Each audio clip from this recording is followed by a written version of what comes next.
going on, YouTubers? Buddy, come back at you another quick video on the 20-gallon long tank build. This is week 9. I actually did not add my second fish yet. I started adding corals instead. I added this blue-tipped acro the other day, actually about 3 days ago, I think it was. And the fish store got in from shipping. They dipped it, and then I dipped it. And acropora eating red bugs actually made it through the dip, and that's a good. And this brings up a good point too. You should quarantine your corals. Not only quarantine fish, you should definitely quarantine corals. You know, for 30 days too. That's something that a lot of hobbyists, even myself, don't do. I just dip and put them in the tank. You know, I inspect them and dip. And a lot of things, you know, can get past the dips, and definitely through our own inspections too. You know, some of these little critters are so small we really can't see them that well. Now I'm going to try to give you a close-up and see if I can capture the little red bugs, the little acropora eating red bugs on film. Now, they, as far as I know, they can't actually kill the coral, but they can definitely stress it out and prevent good color and good polyp extension. So that's not something that we want. So I'm going to try to get you a close-up and see if you can actually see what they look like here. There you go. You see those little orangish colored dots? There's one right there. If you look really good, I'll try to get it to focus a little better. Nope, actually we're out of focus now. There we go. Never mind. Alright, well, I'm not going to be able to focus due to the shimmer on the light. Messes with the camera and it's not going to let me focus. But if I zoom in and out really quick, you'll see those little orange dots. So I actually seen it on camera, so I'm sure you might be able to pick that up. So those are actually acropora eating red bugs. Now you can actually treat the tank. It's actually a very easy thing to do to treat the tank. Basically what you want to do. So it's actually really easy to treat, guys. Sorry, I had to pause the camera there for a minute. Got some disturbances in the background. So anyways, basically the way you'd want to treat it is using heartworm medication for your dog. Now my dog actually takes heartworm medication. He gets it once a month from the veterinarian. So I actually don't have to call my vet to get it because I actually get it. Now back in the day there was a product called Interceptor. That was a heartworm medication that was used. It was actually a 34 milligram tablet. But nowadays that company doesn't make Interceptor anymore. What they make instead is, I'm not sure if I could say it right. Don't worry about this. Is my vet number. You don't need that. Is Sentinel. I'm not sure if I'm saying it correctly. Sentinel. This is the same company. They just don't make that particular one Interceptor anymore, so they make it. It's called Sentinel instead, a 34 milligram tablet. Now that full tablet treats up to about 400 gallons of water. So you know you have to break it down from there. So that whole pill breaks is 400 gallons. So obviously if you cut it in half, 200 gallons. If you cut it in 4 quarters, it's 100 gallons a quarter. So what I would do for this system is I would cut the pill into 4 pieces.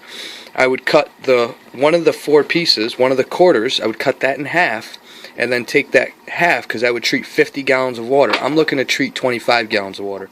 So take the pill, cut it into 4 pieces, take one of the quarters, cut that quarter in half, okay?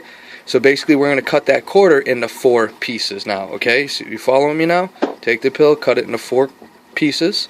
Take one of the quarter of the pill, cut that into 4 pieces, and that would treat 25 gallons of water. Okay, so what you do, basically here's the empty wrapper, okay? I'm actually going to be cutting the pill up. I'm not treating on camera, but I'm going to be doing that later. So you take a quarter, that piece like I just explained, you break it up in a bowl or cup or whatever, but make sure it's a cup that you don't ran through your dishwasher or something that could have detergents in it.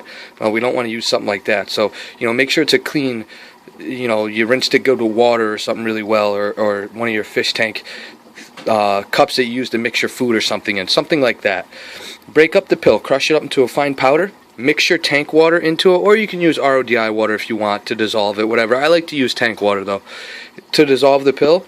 Now you're going to remove any carbon, any phosphate media, and you're going to shut your protein skimmer off. So any mechanical filtration we want to remove, okay? And we also want to remove all of our cleanup crew because they will not survive the treatment. They will die. All the trigger pods in your aquarium and stuff will be killed from the medication, guys. So basically we dump that in, we wait, you know, basically the medication's active for about 12 hours. So basically I actually keep my cleanup crew and all the filtration out for 24 hours. I like to wait 24 hours. It is completely up to you. You could just do it before you go to bed and when you wake up the next day. Really 12 hours is all you need. So after 12 hours, you'd want to do a water change, a good sized water change, maybe about 20-30% water change, and then run a lot of carbon on the system, and then turn your protein skimmer on and run that protein skimmer wet. You want to try to remove as much of that medication out of the water as possible. All right, and that's really it. That's all it takes to kill these aquapora eating red bugs. And now they get into your aquarium on smooth skinned aquaporas. Okay. Now, like a blue-tipped acro here, it's a smooth-skinned acropora, and that's how they're going to get in. And, you know, the dips aren't always effective. They're not always effective at killing every little parasite, guys. So quarantining your corals is something you should think about doing. And I've been in the hobby a long time, and it's something I'm going to start doing again. With this brand new system, I should have been doing it, and I wasn't.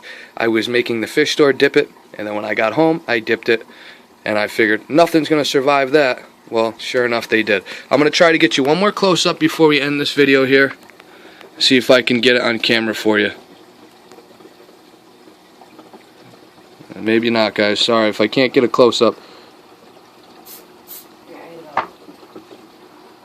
As I zoom in and out, you can see the orange dots. Basically, the little orange dots on the coral. If you have your blue actinic lights on, and you look, those orange dots should glow. You should be able to see them fairly well. You really have to look, though, because they are very small and they can be very hard to see. And really, it's like a flea infestation on your coral. And it does irritate the coral, and it does prevent good polyp extension. Alright, guys, I hope this was helpful. This is Buddy signing out. Happy reefing, guys.